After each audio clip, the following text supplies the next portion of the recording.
యేసుక్రీస్తు వారిని ఎప్పుడైతే హృదయపూర్వకంగా అంగీకరించి ఆయనే నిజమైన దేవుడిని మనం ఎప్పుడైతే మనం ఒప్పుకున్నట్లయితే తప్పకుండా మన దేవుడు మన హృదయంలో కొలువై ఉంటాడు.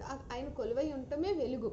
అందుకే మీరు లోకానికి వెలుగై ఉన్నారు అంటున్నాడు. ఆయన ఎప్పుడైతే మన హృదయంలో కొలువై ఉన్నాడో ఆ వెలుగుని అనేక మందికి పంచేవారంగా కూడా ఉండాలని ఆశపడుతున్నాడు. అంటే ఆ వెలుగు మనలోనే దాచుకోకుండా అనేక మందికి పంచేవారముగా ఉండాలనుకుంటున్నాడు. లైట్ చూడండి, అది వేయంగానే స్విచ్ ఆన్ చేయగానే ఆ లైట్ మూలంగా ఎంత కాంతి వస్తుంది, మనకు చక్కగా ఉపయోగపడుతుంది కదా.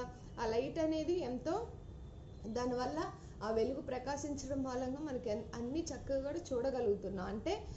అంటే అంతకు మించిన వెలుగు దేవుడు వెలుగే మనలో ఉంచాడు. ఆ వెలుగును అలాగే ఉంచుకోకుండా అనేక మందికి అంటే చూపేవారిగా, ఎలాగా నేను నిజమైన దేవుడిని, ఎవరు ప్రభువైన యేసుక్రీస్తు వారిని అంగీకరించాను, ఆయనే నిజమైన దేవుడు అని చెప్పి మనం గనుక కూడా మనకి సాక్ష్యం